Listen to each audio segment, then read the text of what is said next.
What happened with your son? My son was shot. He was at a cookout, and a young lady was shooting at someone else, and a bullet went through the boy's shoulder and hit my son in the heart. Really? It was not a result of something he was a part of, or even had any knowledge of what was going on between the young lady and the guy. And how old was he at that time? He was 23.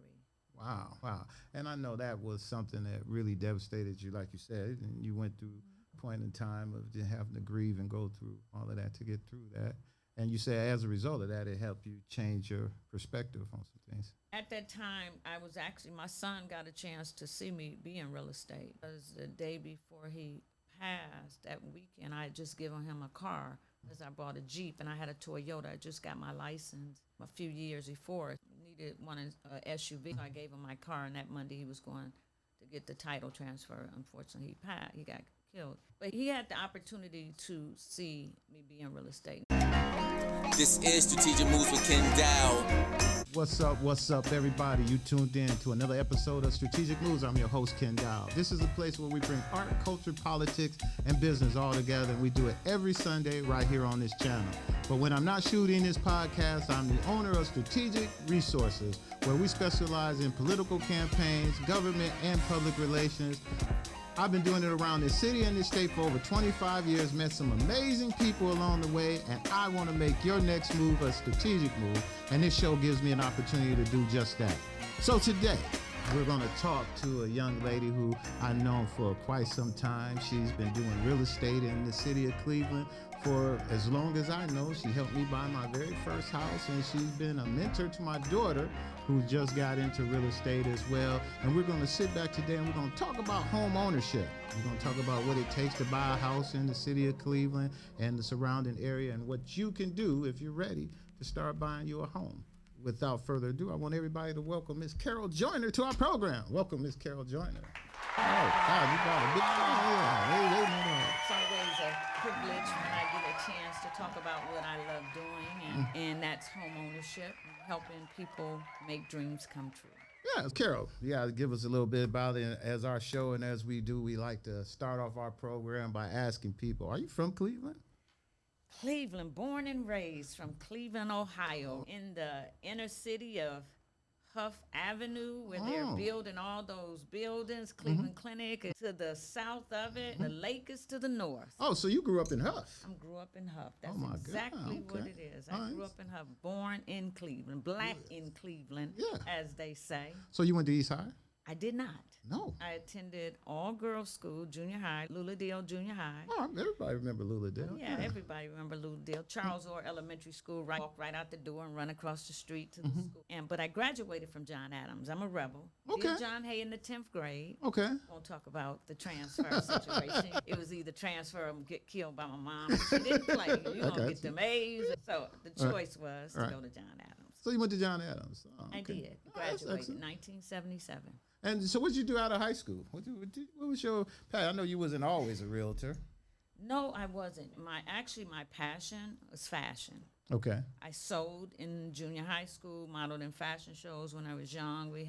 Grew up in an area where we had a recreation house called the Huff House. Right now, where Huff House used to be, the Red House, Huff House, everybody from where I grew up at is familiar with that. It's a senior home there on that same land called the Heritage Homes. Okay. However, Exactly. I didn't real estate. My mom's godmother was a real estate broker. So real estate has always been around me, had some interest, but it wasn't where I thought I would end up. Okay. Fashion design is what I wanted to do. I wanted to attend fashion school in New York and didn't leave Cleveland. So I ended up going to attending Virginia Marty on the west side. Oh, okay. Shortly after that, I did not finish. I ended up becoming pregnant with my son, and so I got a job, and I worked for the city of Cleveland, the water department. Oh. But during that time of being at the water department, still didn't know I was going to be in real estate. Fashion was still what I wanted to do, so I worked in sales, and what was with high-end clothing stores, and that whole piece about working with people. I enjoyed working with people. Customer service is what I did at the city of Cleveland for the water department. Okay. And I enjoyed that. So further on, not going to college and not leaving Cleveland to attend the school that I wanted to attend, I end up going to Tri-C for journalism. Oh, really? Oh, I didn't know that. You know, I know a lot of people don't. So I did journalism. I said, maybe I'll be a news anchor. All right. And still wasn't a love of mine be a news anchor. I still like that whole idea of the fashion industry. I stayed in retail and sales and working with people. And being a single mom and didn't go back to college, I started to think about what I can do to become my own boss. So I became a nail tech. Oh, okay. And had a nail salon. So nail tech for 28 years. Still really? Working with people. Yes. Now, where was your store at? My nail salon. Your salon, yeah. It was on Larchmere. Really? Closed it in 2002. Wow. August of that year, I closed that. Wow. Decided that I no longer wanted to be there because of losing my son that year. Yes, I know that was a really big thing in your life. I know you celebrate your son's birthdays and everything else every year. What happened with your son? My son was shot. He was at a cookout, and a young lady was shooting at someone else, and a bullet went through the boy's shoulder and hit my son in the heart. Really? It was not a result of something he was a part of or even had any knowledge of what was going on between the young lady and the guy. And how old was he at that time? He was 23. Wow. And I know that was something that really devastated you, like you said, and you went through a point in time of just having to grieve and go through all of that to get through that.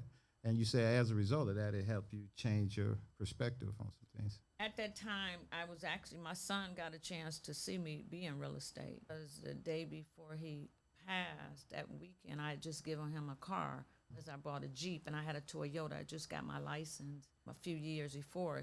Needed one SUV. So I gave him my car, and that Monday he was going to get the title transfer. Unfortunately, he passed. He got killed. But he had the opportunity to see me be in real estate. And so what I was saying was that I started to think about what I can do to put the amount of money that I wanted to make. And so not going to college, I figured that it would be nails, and from nails it was real estate. I was in communication with an investor. He was talking about how many houses he was buying, and I'm like, you know what? I'm doing nails. Okay, what else can I add on? I determine how much money I make. And so that's how I got involved with real estate. After knowing my godmother was a broker and my friend was an investor, I decided to get into real estate. Took me 7 times. Really? That test. I always tell people, do not let it stop you if you fail in whatever it is. Just keep trying. 7 times. 7 times. And I knew because I wasn't a test taker, and a test taker require you to study. Hey, we'll be back with more of Carol Joyner, but right now I want to take a moment for you to be able to subscribe to our channel. Leave us a comment. Let us know how we're doing, or if you like to, you can also let us know about a guest that you would like to see on our show or a topic we should talk about. See, it's just really that simple. Just hit the like button, hit the subscribe button, the notification bell as well, so that you would know the next time one of our programs is being aired, and leave us a comment. Just that simple. Now let's get back to Carol Joyner. And I studied, but I had to work. I had to provide for my children. And I didn't just have a nail salon. I helped open up Nordstrom's. I was working at Beechwood Mall, selling clothes. And then I had to do nails and be a mother. And so I was doing a lot. So you see, and I want to mention that because you got 2 kids, right? I have a daughter. Yes, I have a son and a daughter. I had a son and a daughter, and I have a daughter now. Okay. Yes, my daughter's 31. Okay. And my daughter lives in L.A. Oh, she lives out there where it's nice and warm.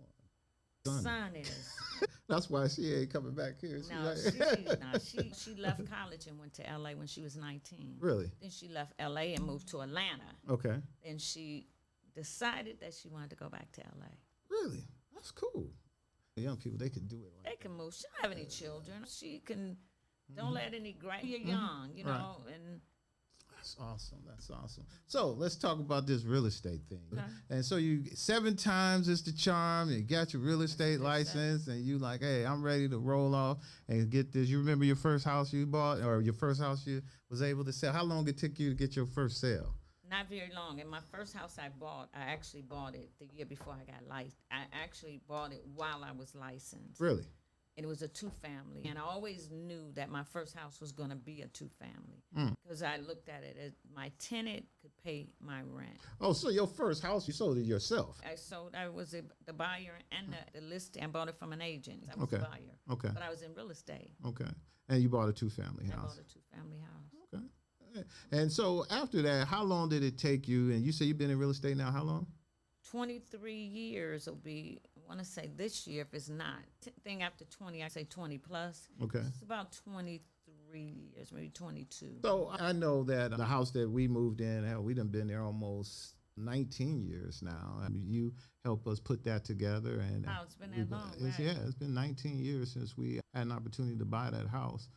1 second, what's going on, Latif? The camera keep blinking out? Yeah, sure. For some reason, stuff came up, like the measurements and display stuff. All right, so as a real estate agent and doing the stuff that you've been doing, what is it? And like I was saying, the first house we bought, you helped us buy that house. It's been like 19 years ago. What are some of the things you think a person looking for an agent when you're getting ready to buy your house? What's the first thing you think you should look for from an agent, a real estate agent? And it's interesting you're asking me this conversation because it was a few agents and I on the phone this morning talking about relationships. And when someone come to you to buy a home, it's a new process. They're excited, and they're scared and excited at the same time. And so I always tell people what's important is you sit down and you find out what's important to them. And that's what I do. When someone called me and they say, hey, I'm looking to buy a house, I have my assistant send them paperwork so they can fill it out and know what's important to them in a home. You go you sit down with the loan officer.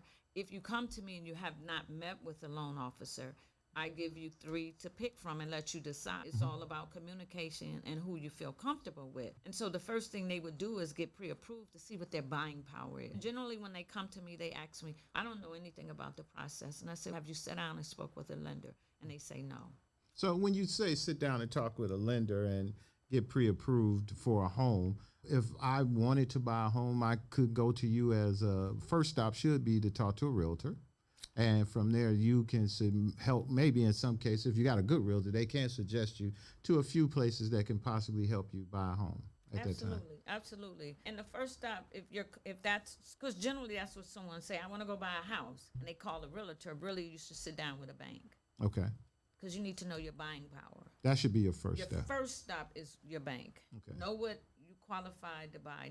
Let them pull your credit. Do a credit application, and you do your credit application. They see what your score is. They see how much money you are, see if you filed your taxes. That's your first stop. Because most people go out here and go looking at houses, and they'll call the realtor, have you running around looking at all these houses. Sorry. Not no more.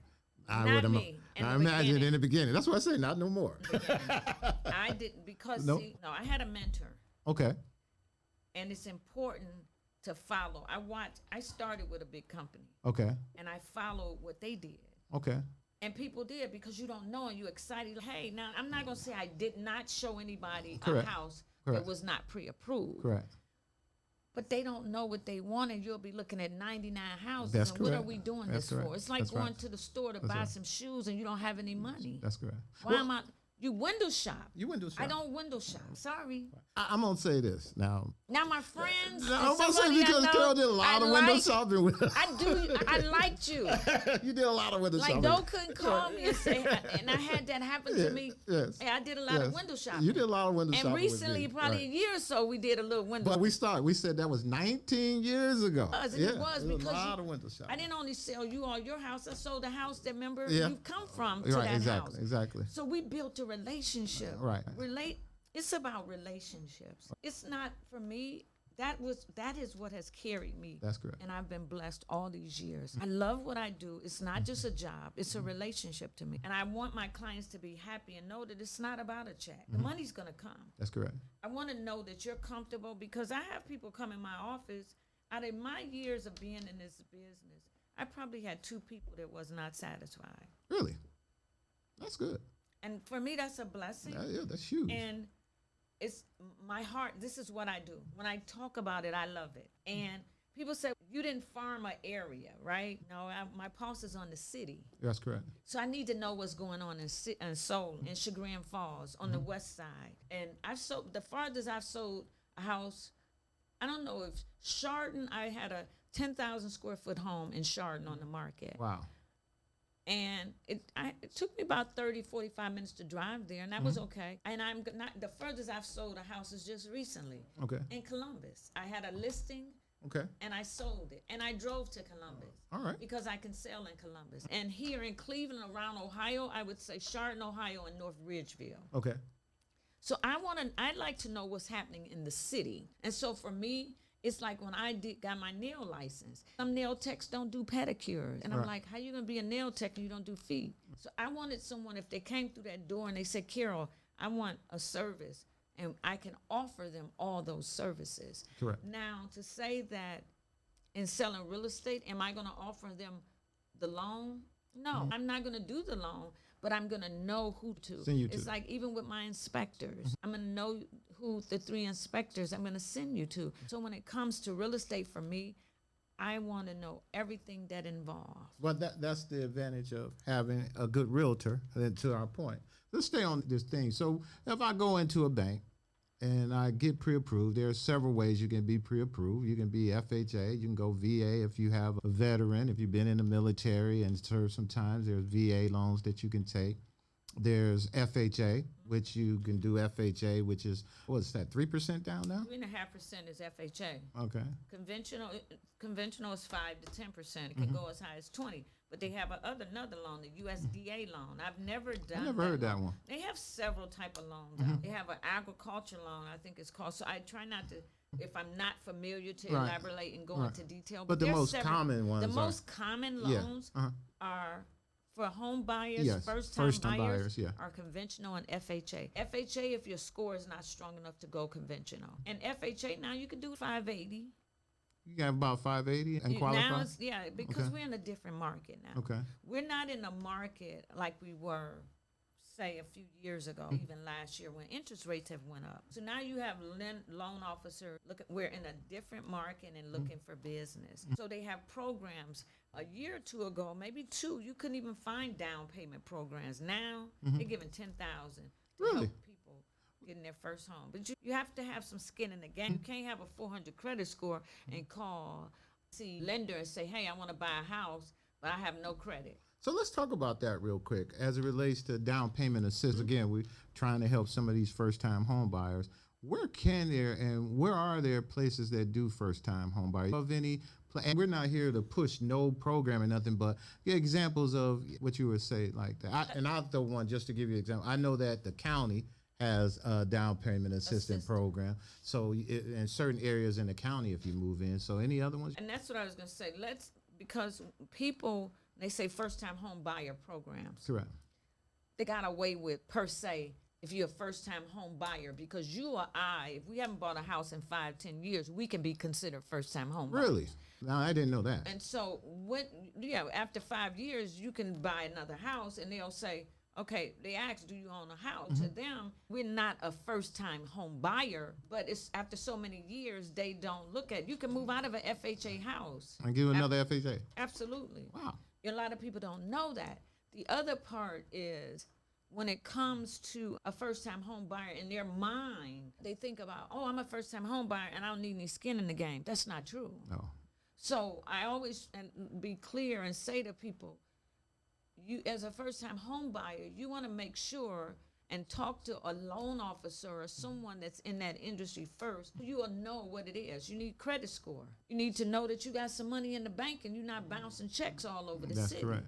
That's correct. Because they look at that you are capable to hold on to a mortgage. And they want to see that you can save a couple. You don't have to have 10,000, but at least 2,500 to 3,500. I was going to ask you what you think a minimum at is. least 2,500, 3,500. 5,000. Let's just be real clear. $5,000. Let's say 5,000. That's correct. Because what people need to understand, an insurance, when they ask you to go out and get insurance, you can go get insurance, but you need to know that a seller is not obligated to pay your closing costs. That's correct. And so in buyer's mind, they say, oh, I'm going to write this house. I'm gonna buy this house, and then the seller's gonna pay my closing costs. Seller's not obligated. Oh. And in today's market. In today's market, and let me just be real clear, Right. Okay. that there is still multiple offers going on. That's correct. I wrote up 2 offers last week, and they were actually over 500,000, and we lost. And there are still people with cash money against cash money people, and these houses were 500,000. Not just 1, but 2. We lost the deal. I close a lot of deals. I'm in the top 10% of 400 agents in my office, and so I always tell people, and I educate buyers, hey. I had a girl call me last week. You sold my mother and my aunt a house, and now I'm ready. And I said, let's sit down and talk to a lender. And I sent them an email and connect them together, and they start the process. Because when they think of first-time buyers, they're like, oh, I don't have to have anything. But you do. You got to have something. You have to have something. And you should want to have something. Okay, so now we got our stake in the game. I went to the bank. They said, okay, you're qualified, Mr. Dowell. You can now call Carol or somebody. You're qualified for a $150,000 home anywhere that you want to buy, and you call your real estate agent. That's when we contact Carol, and then that process goes. Then you sit down with me, and you do what?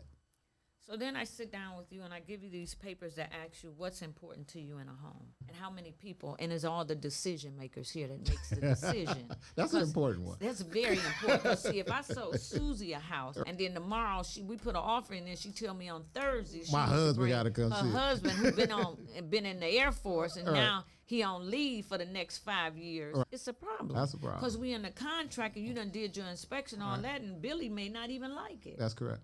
That's correct. So then we got to get. So what's important is all the decision makers here. That's correct.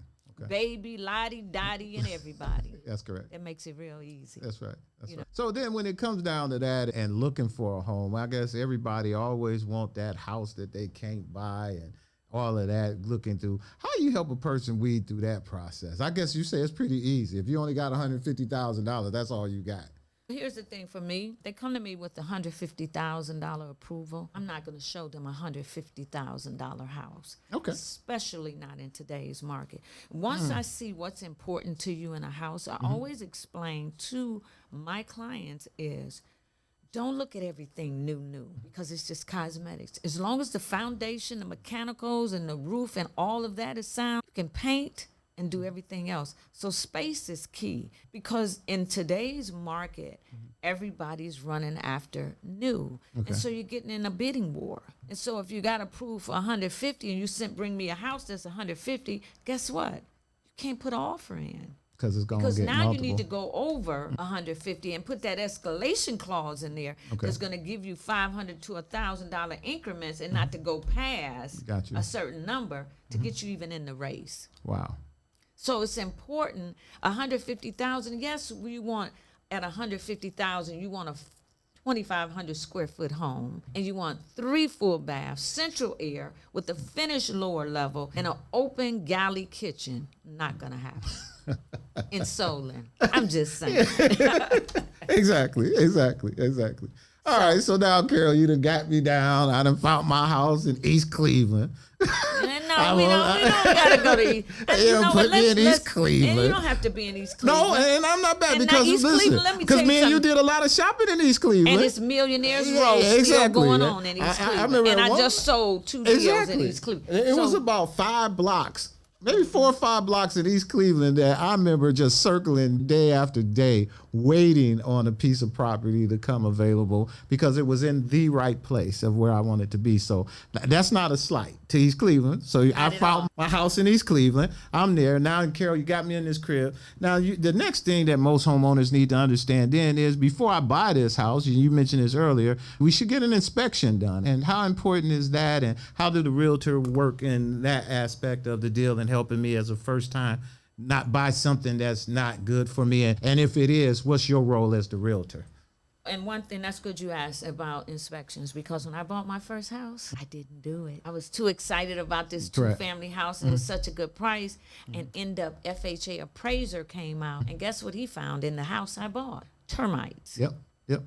And so a lot of people on that purchase agreement, it asks you general home inspection. You're not doing water flow because you're not doing well water, things that just don't make sense. And so you know which one. But I always encourage the buyers, even if you don't ask for closing costs to do an inspection. So let's stay on this inspection thing, because you mentioned something, because I did the same thing. My first house was FHA as well, and I had an inspector come by, and I remember as a result of that, they put in a new basement wall that had to be done because we was having some FHA found some crack in the foundation. Well, is there a difference in if you go FHA, they do an inspection versus if I wasn't doing FHA and I would have to do my own inspection, or is it the same thing we're talking about? Or are they two different? Or I guess my question is FHA requiring something different on their loans?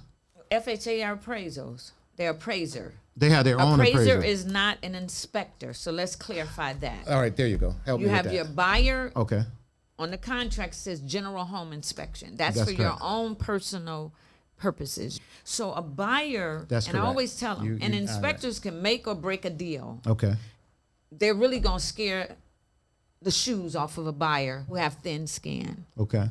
And I've sold new houses that my client never moved in, and she redid her kitchen and found something in the wall and did so that as a result of an inspection. An inspection. Okay. So an inspection is not to tear the deal apart, but in some instances I don't get mad at the inspector. It ain't personal. He doing plus he's protecting my buyer. That's correct. But I've had an inspector do an inspection for a buyer, and she bought the house anyway. Definitely you want to do your inspection, because I can only go in a house and see what I know based on my experience in the business. Not only that, I managed apartment building for 9 years, and I hired contractors. And I've sold enough houses, and I've bought and rehab my third house that I went through that process of the foundation, the mechanicals and all that. But still, I'm not a general home inspector. So I always tell buyers, it's up to you. I suggest you have an inspection. And normally, typically, how much one of those we usually cost? They can go anywhere from $375 all the way, depending on square footage of a home,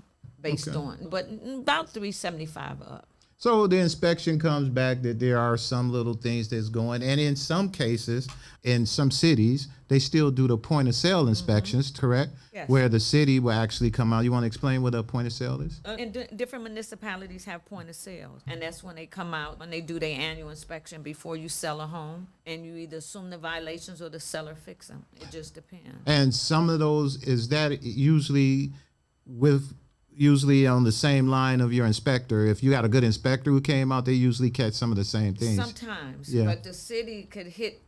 One thing about point of sale, could have hit some stuff that probably need to have been done before the last seller sold. That's correct. And it just slipped through the cracks. Sometimes things do. If you got a good inspector, and if most of the inspectors I send are certified, and they should be certified through ASHI. Okay. Unless you get your nephew who just work on houses and he done sold 50 houses and you just let Billy do it, because he don't, and that's your choice. And he may not give you pictures and just give you, say yay or nay, you should or you shouldn't buy a house. Most things that a person shouldn't buy a house, I would say, is a foundation or structural issue. Furnace, hot water tanks, and any of that, you love it, the space is there, you just negotiate the price. That's correct. Assume the violations, negotiate the price. And you said the only thing that's really a deal breaker for you is foundation work. Say structure. Structural. And it just depends on the house. For a first-time home buyer, that's going to be a deal breaker. They're scared.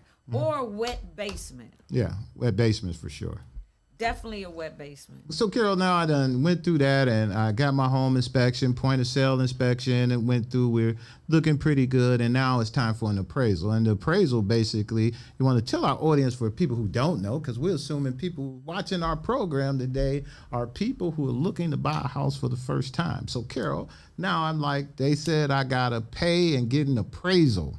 Then what the heck is an appraisal? I thought I just did that when I did this inspection. So what is this? See, now, and so your appraiser deals with the lender. The lender don't have a connection with the appraiser. The appraiser needs to bring the value back, so the the lender, the investor who's buying that product can say, I'm going to lend $500,000 so you can buy this house. So who do the appraiser work for? He work for the bank, or he's independent? He works for the bank, but he's independent, but they don't have a connection, because if you recall, 2008, when we had all those houses, we had the foreclosure, and that's what people say, oh, I'm waiting on the foreclosure market.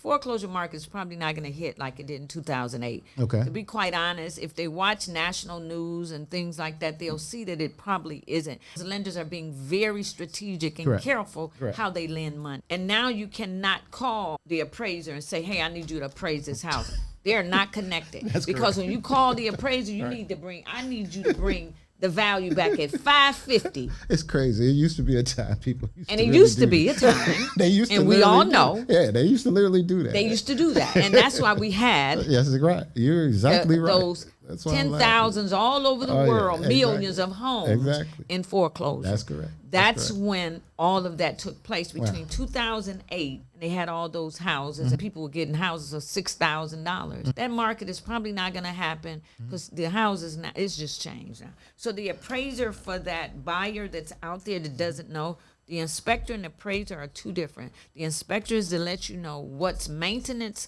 major and minor in a house. They can tell you that you got to do some upkeep. Okay. That you need to screw the doorknob in. That the light fixture in the dining room may not work, but it could just be the smoke detector go out. Now, you got to have smoke detectors when you sell a house because everybody should have a smoke detector in their house. So the appraiser brings back value.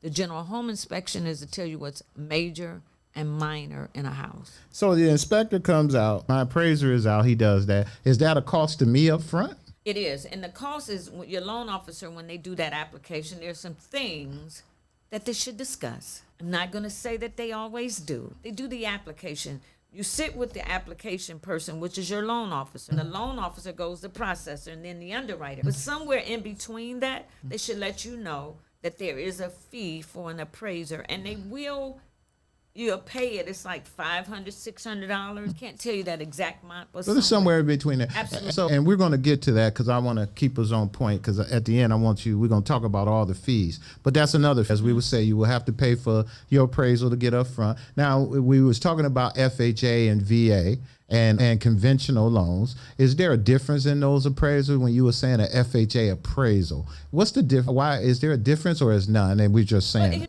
FHA, it's not really, they all appraiser. They all have, the key is an appraiser, whether it's FH, conventional, VA, they need value. Okay.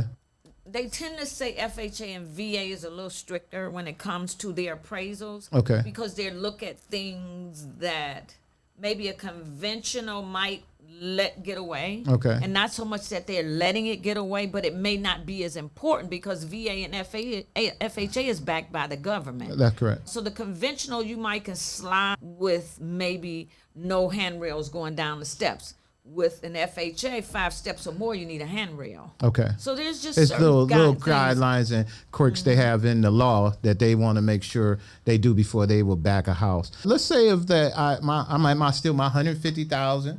I'm in East Cleveland. I didn't give my appraisal. I did my inspection. I got my approval. I'm halfway there. The appraiser come back and say the house is only worth $130,000. Uh-oh. So that's interesting you said that because that has been going on. And so now when they're doing that, they're getting multiple offers on houses. A lot of agents are putting in an appraisal gap. And so in that gap, the house contract's $150, it came back $130. The other $20,000 can come from the buyer.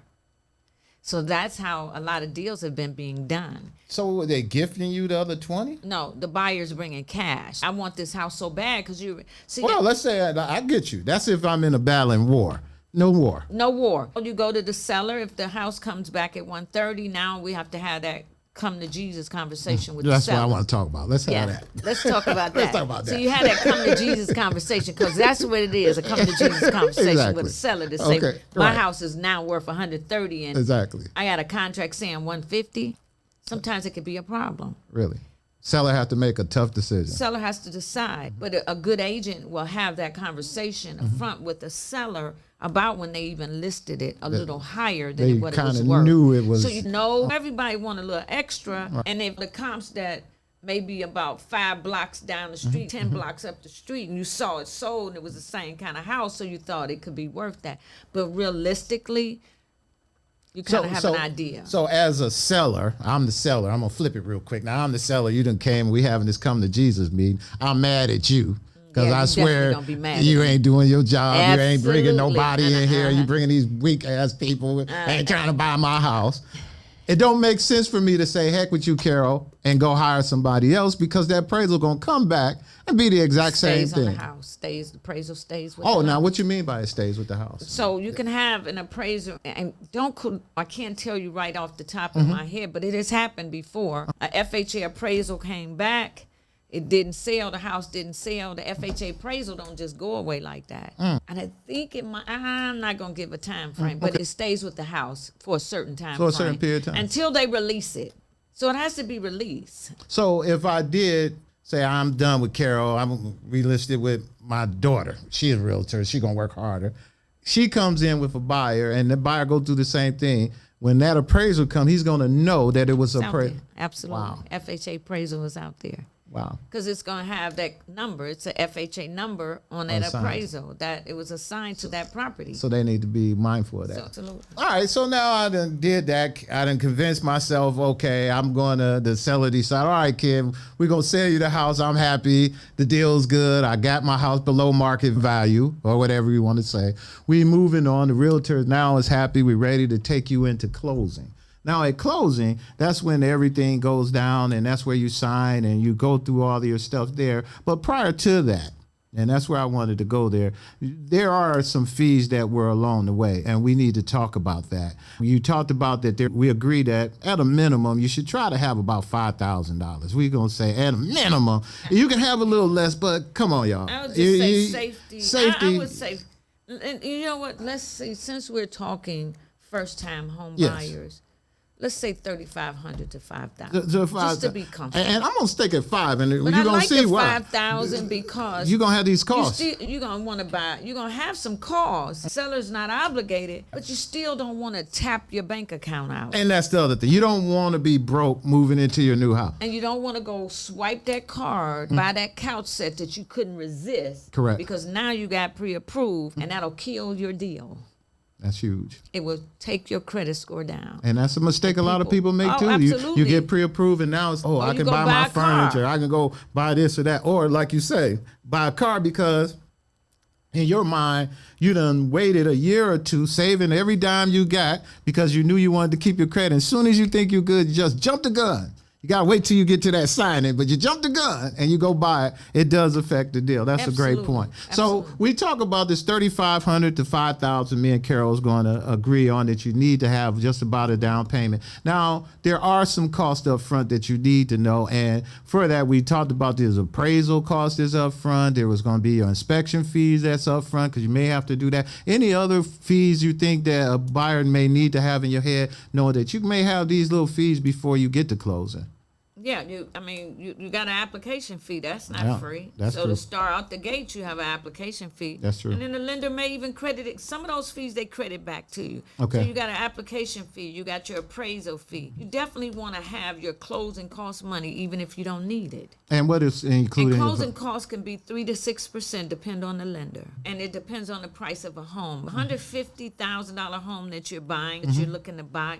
Your closing costs 3%. I'll say $4,000 or $5,000. So that's not even including your down payment. That's why I said so it, here's right, the thing: right. $5,000 is definitely not enough unless you're buying a $60,000 house. There it is. Correct. Oh, so Correct. you really, I got a buyer right now need $45,000 that we wrote an offer on a house, and the house is $520,000. And But that's a big- so it's a huge big house. house. So Yeah. $150,000 though, Right. you still need. If you're gonna pay your own closing costs, Mm-hmm. your down payment is 3.5%. So that's 3 down 5, 15, 3 Yeah, down 1, almost 8 3, that's grand. 4. So closing costs is 3. You need about $6,000-$7,000 It's gonna if cost you're gonna pay your own closing you're gonna costs pay your own at a closing. $150,000 house.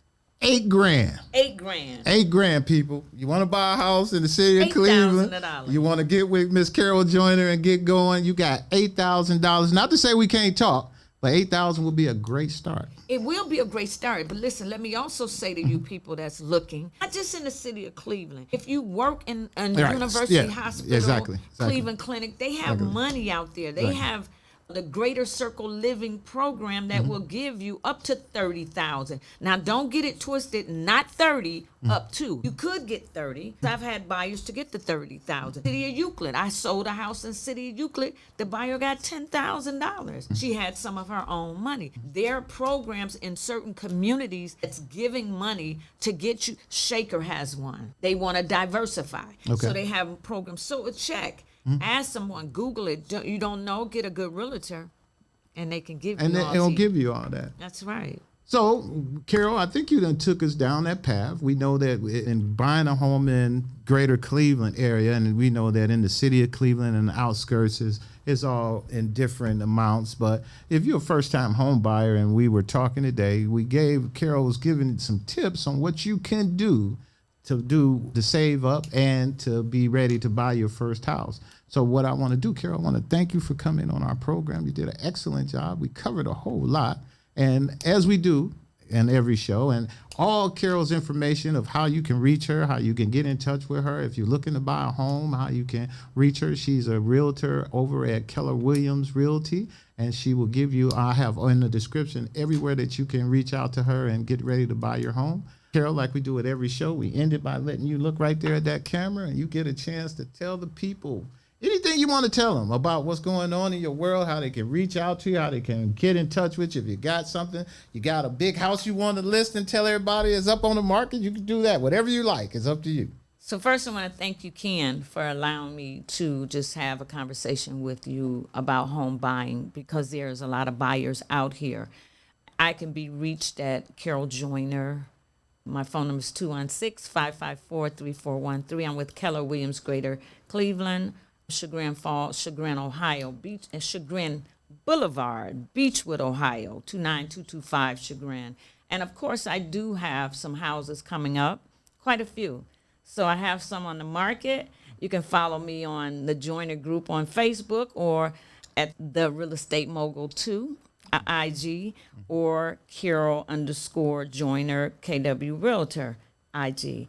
And watch some of my posts, and I have a lot of information. If I can help you, if I can't, I'll get you a good agent if I'm not available. I have quite a few that I mentor, and they're good too because they're being trained by a good one. Thank you, Ken. Excellent, everybody. That's Carol Joyner. I will have all her links in the description below. See you next week.